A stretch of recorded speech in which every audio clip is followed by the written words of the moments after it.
Robert Williams from MetalRules.com. Joining me today in Austin, Texas is Caden and Glenn of the legendary Thrashers Hyrax. How you guys doing today? Good, man. Awesome, man. Good to be here. So you guys are back out on the road this summer playing some dates in Texas before returning to Chile and debuting in Puerto Rico later in the year.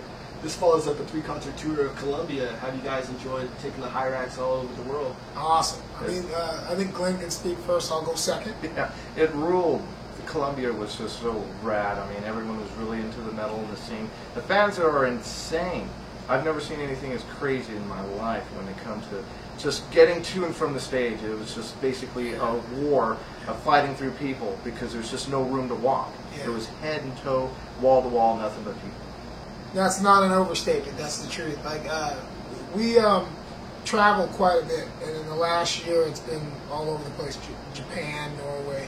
But the South American audiences, they have this passion, and you hear, certain bands like Maiden and people like that talk about it, but it's totally the truth. Like, these people love metal beyond. It's like their religion. That's not a joke. And so for us touring there, because we already have a great fan base there, is our second time back, and it's grown. Like, we did 2 shows in Bogota, which is the capital, and then we did another show in a city called Bucaramanga, and it took me a long time to learn how to say that correctly. But we went and did those shows, and it was phenomenal. Like, every night, just the enthusiasm, showing up to the venues, kids waiting hours before we even play, and just the love for metal. And the other part's a little scary, you show up and they're like for the show, and there's kids rocking the band, and you're almost scared to get out of the band. But then they'll get security to make part the wave so you can get through. But it's even just hard getting to the stage, just to play the shows. But totally worth it. So awesome, and it's one of those things that now it's just building and building every time we go back. And now we're starting to go further in to South America. We're going to just keep going until we reach Brazil. But, we're back in the States, and it's kind of like warm-up because we're going to go back now again. We're doing Chile and Argentina. So we're doing these 3 dates here in Texas, which we started last night in Houston, and it's been great. I mean, it's kind of cool to see that the States, certain areas are crazy too. Like, Houston was pretty awesome, man. We were like pleasantly surprised because after what we've been doing, we thought coming back to the States wouldn't be as exciting, but last night was totally exciting. So it's awesome. So it's been announced that you guys have a new album coming out, El Rostro de la Muerte, or translated in English, The Face of Death. Exactly. And so you got 2 different producers working with you on the new album and 10 tracks. What else would you like to say about that? Well, it's a development which you're getting the first to hear this. We had 2 really good producers working on it, and then some cluster shit came up. I have to be honest.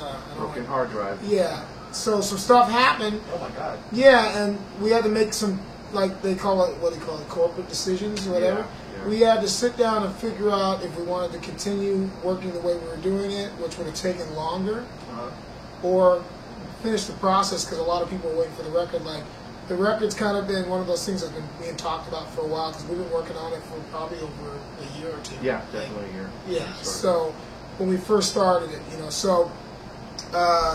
the anticipation's been there for quite a while, and getting it finished is like the goal now. Like, all the recording's done, all the tracking for the guitars, drums, vocals, bass, everything's finished.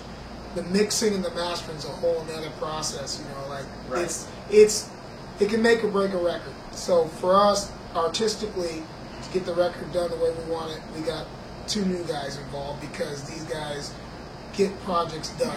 That's what they're in the business for, getting projects done. So for them, it was kind of cool. When we had to finish this project, we found these guys, and they really like what we're doing, because it's a different thing. It's still metal, but what we do is more on that hard, in-your-face, old-school thrash metal thing. So I think we're merging the best of both worlds together. You're going to have the aspect where the production is going to be really up to date, but still have the edge of what we've always been known for.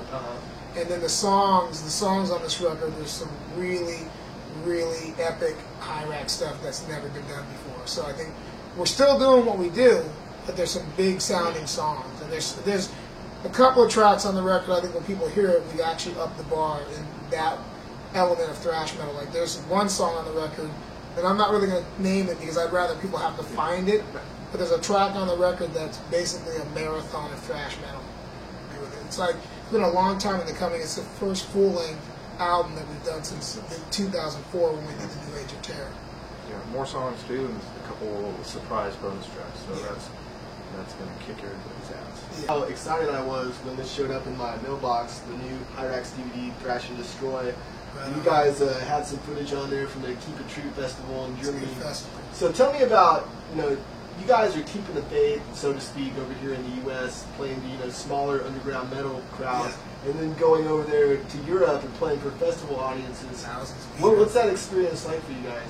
It's great, but it's also humbling because you come back to the States and you realize you still got a lot of work to do, which is cool. I mean, we're also crazy bastards, so for us, we kind of like the challenge because we haven't given up on the States, or we wouldn't be here in Texas. Because if we gave up on the States, we wouldn't come to Texas, we wouldn't go to Boston, we wouldn't go to New York, we wouldn't, we just go to Europe all the time, or we go to South America all the time, or even Mexico, where our fan base in Mexico is insane. We love Mexico, but we still, because we're also from the U.S. and we're very proud of that, so we know that there's metalheads in the U.S. You can't give up on them just because the music industry is kind of lame and corrupt. There's still metalheads that are in their garage cranking Hyrax records, or they're driving in their car cranking up their metal, and they're damn proud of it. So that's really why we still care about the States. We play in front of 300 kids, or 1,000, or 1,500, or 2,000, or you play the bigger festivals where there's 10,000 or 20,000, 40,000 people, like Sweden Rock, or Bang Your Head Festival in Germany. That's a good point. I think I read somewhere that you guys had the early morning slot on Keep It True. Yeah, it was still awesome. And it was like the biggest attraction they had. Oh yeah, the Bang Your Head. Yeah, that was when we did Bang Your Head. It was amazing because we played the second day, and I guess the word got out: get up early, even if you're hungover. Because the Germans, they drink a lot of beer and they're good at it. Yeah, was that your first time over? First time over, and it was great because we were playing right beside a band we respected. It was us and Angel Witch back to back. Oh, I love Angel Witch. Yeah, it was awesome. So, when you respect the band, also that upped our game. We're like, hey, we're playing with Angel Witch, man. We got to bring the A game. And it was way early. They woke us up at like 7 a.m. Yeah. Nobody should be woken up that early. That's a metal. Put on your stage clothes at 7 a.m. Let's go. Yeah, we're getting ready, and we get down there. We had to do a line check. And we looked out, there were some people there, we were kind of going, I don't know, because it was still early, line check. It was amazing that there were people that flew in from Japan and Sweden and just crazy shit. That when that stuff happens, when they fly in from those countries, that's when you got to readjust yourself and go, that's why we're doing this. Yeah. If some guy, him and his wife, save a bunch of money and fly in from Japan to see your band, or a guy comes in from Sweden or Finland to see you in Germany. I mean, we have a really great fan base in Finland. Those guys follow us, and we haven't even played Finland yet. So if you get an early morning slot, Bang Your Head, it's not like there's a curtain drawn across half the ballroom. No. But what happens with Bang Your Head is it's a really renowned festival in Germany. So you're already lucky if you get on it. So many bands don't even get on those festivals. So we took it as it's a foot in the door.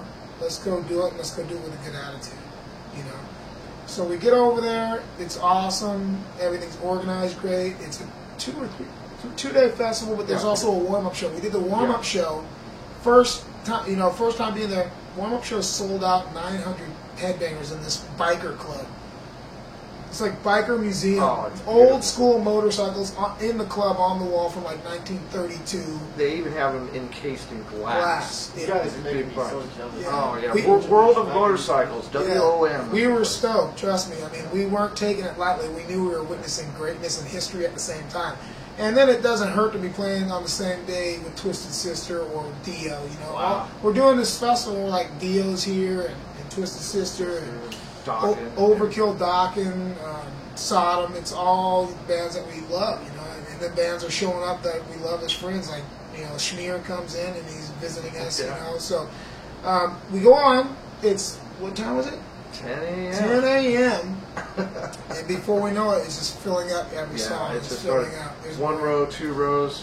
By the third song, it's like, okay, this is getting good. Yeah, it was great. By the end of the show, it was. Yeah. But so that was the beginning really of where it really sparked us. We did that, and we've been on fire ever since. We've had some ups and downs, but we've always bounced back. We just need to, unify the forces. Like for us, that's kind of what Hyrax does. Whether it's black metal, death metal, grindcore, crust, whatever, thrash. We're one of the bands that's actually good at bringing those people together. Like even last night, you should have seen the cross section of fans. It's everybody that are like, it doesn't matter even if they're in the satanic metal. We don't give a shit as long as they're in the metal. Work those differences out at our shows because we don't want no problems. We just want everybody to get along. If you don't like it, then just don't come. But if you're into metal, that's what we're all about. So I'm into metal. Yeah. There you go. There you go. So give me a little history on Hyrax. You guys released 2 albums in the mid-'80s, Yeah. Raging Violence and Hate, Fear, and Power through Metal Blade Records. Yeah. How did you guys originally hook up with Metal Blade? Was it the Metal Massacre? Well, that was the first thing that we kind of got signed on for. It basically developed over through the tape trading underground and just at the music scene, especially Los Angeles, between Los Angeles and San Francisco. We pretty much had it covered besides the East Coast, with bands like Overkill and Nuclear Assault and, obviously Anthrax, and then bands from the Bay Area actually kind of, even though they didn't really relocate there, they kind of set up shop there like Testament. But, between LA, New York, San Francisco, there was a hell of a scene going on, and there's a lot of tape trading going on. And Brian Slagle set up his office and looking for a lot of bands. He had already had, he had Slayer, he had Trouble from Chicago, who I loved. That was one of the reasons I was in it, doing it, signing with Metal Blade, is I was more into Trouble. I thought Trouble was like, because if you grew up on Sabbath, hey, try some Trouble, So they were interested in us, and I was like, I was more of a music nerd, I still am, but I was like, the Trouble's on there, can't hurt us. I mean, Slayer, that's a bonus too. And then he was bringing in bands like Celtic Frost and Destruction. I mean, if you go back to the early days of Metal Blade, it's amazing what he was picking up. Wow. Yeah. I didn't know Destruction. Yeah, the first EP. That's cool. Yeah, so he was, bringing in that stuff, but he was also looking for some American bands. And then some of the bands he didn't get, like, we actually, our rivalry at that time in LA was Dark Angel. So between us and them, he got us, and they went on to Combat. Combat picked up a bunch of bands, and they even had kind of Exodus, even though Exodus was on Torrid Records, that was distributed through Combat. So, we all kind of did certain things, but we were still like, it was like a big ball of metal, like, even if we were on different labels, we still played together. Like, there were shows where it was Exodus, Megadeth, Hyrax, and Death Angel, or in LA it would be Laws Rocket, Dark Angel, Hyrax, Megadeth. All that was going on. It all started like that. We got signed. We did the Metal Massacre 666 came out at the time, because that was like kind of like the joke about it. It was Metal Massacre 6, and they added a couple of sixes on it to make it a little more metal. And then after that came out, we did the first record, Raging Violence, 85, and then 86, Hate, Fear, and Power, which the only difference in the band lineup was that the drummer from DRI came in, and he played with us on Hate, Fear, and Power. We did a little stint.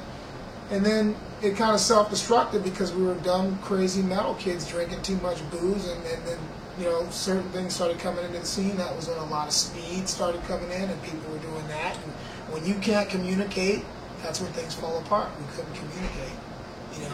I'll be honest with you, I was totally an alcoholic back when I was like 21, 22. I was drinking my ass off because it was fun. But still, you look back on it when you get older, you're like, I probably shouldn't have been so drunk. I would have taken it a little bit more serious. But what was cool about fast forward even to now from that time is, for us, what I think is great is that we're lucky that we got another chance to do this, because there was a time we weren't around. We took some time off.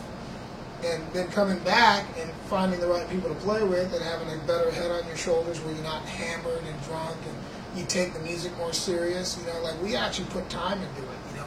We focus, we write, we really think about what we're doing.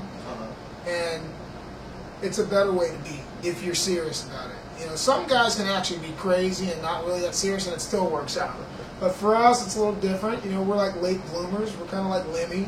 Lemmy really didn't make it till after Hawkwind. He was in Hawkwind, but later on came his success. I kind of look at us that way, where maybe we didn't make it in the first wave, but things are going hella good now, And we had to learn from all the mistakes. Like, some bands don't learn. But we learn, and we also know, really, we are lucky, man, to still be alive and be around. Yeah. You know? I mean, there's a lot of bands going, but we're one of the guys that, like, started out in the very beginning, and now we're still, like, this is amazing, you know, that we're still doing it. So after the Blasted Bangkok single and the best of that followed it, Hyrax kind of remained dormant for like 10 years. We were like a beast that went to sleep. I ask you about when Clint came in. You've been the constant sole original member of Hyrax since its inception, with the exception of Paul Bailoff in '89. How do you find all the right musicians? I mean, how much weight does having the right influences and image carry versus musical playing ability and stage presence? How do you find the right lineup so many times for Hyrax? Well, that's pretty cool that you even asked that awesome, kick-ass question. This is the truth. Like, you have to have a game plan.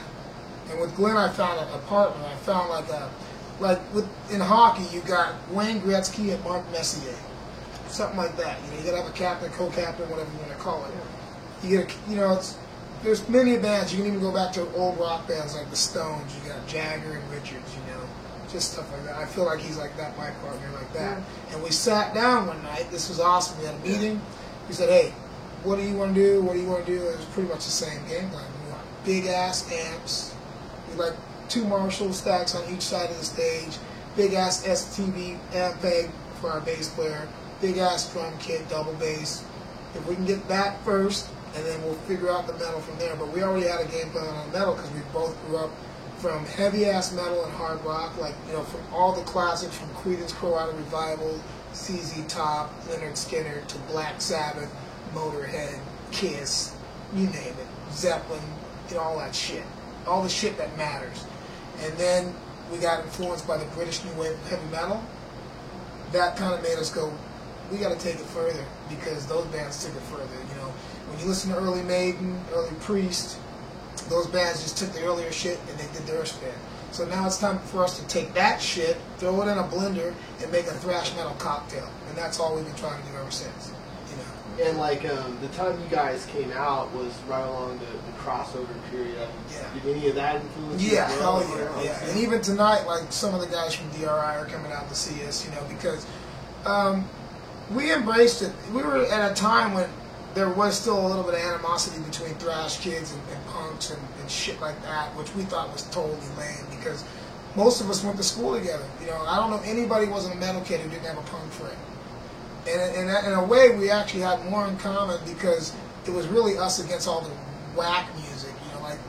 We just, with those influences, it just made us, it drove us. We wanted to do something bigger, badder, and heavier. And I think from bands like us, that's why you've got even heavier shit like, well, I can't really say heavier. I can say the tuning's changed and the vocals have changed, but all the, like, say, death metal and black metal, whether it's the Norwegian black metal stuff or the Florida-based kick-ass death metal, because we like a lot of those bands too, and they're also great people. Like, it doesn't matter how you feel about them, but some of those guys are such good people, like Chuck from Death. Yeah, people like that, and he was a big fan of ours. It blows people away when they find that out. When he was really young, he used to come to our shows. He actually came out from Florida, and he lived in San Francisco for a little while. And I remember him coming down from San Francisco and coming to one of our earliest shows before we even had a record deal. So, when you also can influence that kind of music, I think you've done something right. And for us, it's kind of like a challenge. Now you guys have got to take it heavier. Did you ever get a chance to jam with Chuck or go to Waffle House?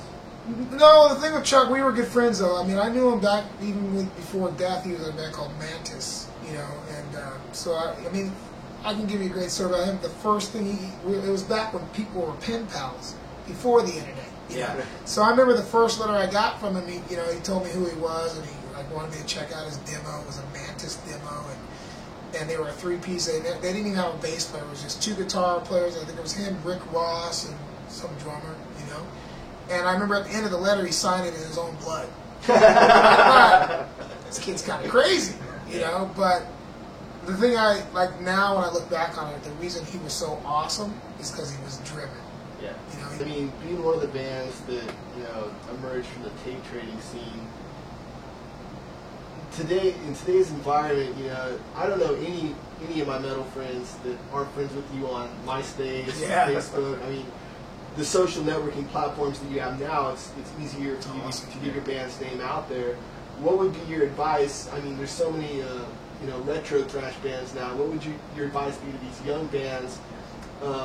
Would you say take a more DIY approach, or what's the benefit of even signing to a label at this stage of the game? I can see why they do sign.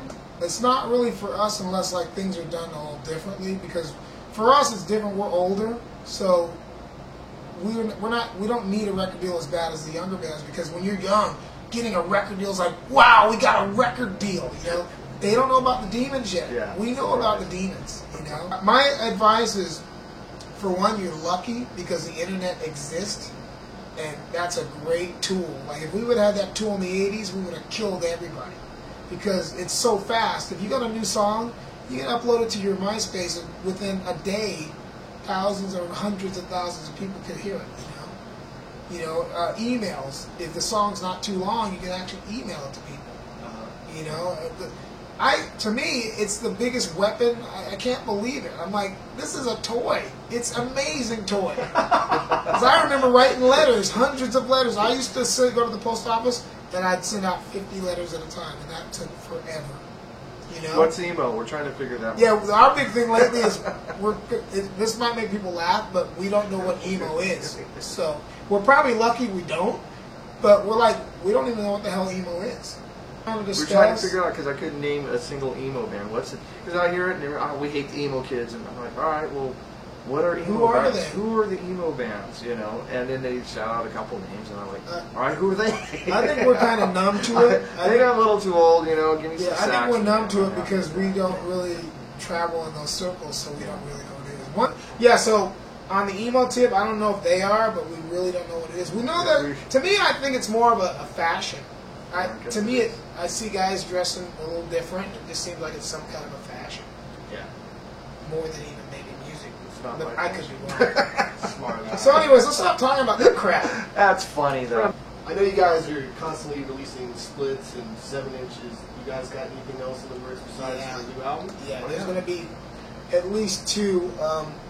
Because we've run into some great bands, and even like you were talking about the younger bands, a band that we got along with great. It's not just about like the music; it's about us connecting and meeting people that have mutual respect. And we ran into this band from Brazil called Violator.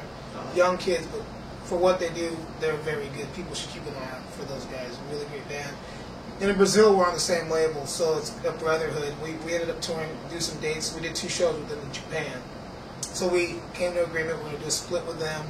And the reason we do splits is because we come from that background. So, to us, we want to keep that stuff alive. We're still on the vinyl. So that'll be one of the new things coming out. It's probably going to be Baptized by Fire, which is on the new record. Yeah, it's going to be awesome. But we do the singles and stuff like that for the underground, people that still love vinyl.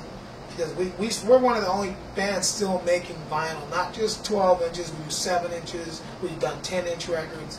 The new record's going to be a picture disc too on vinyl. So we're seriously, and we're busy as hell, and we're loving it.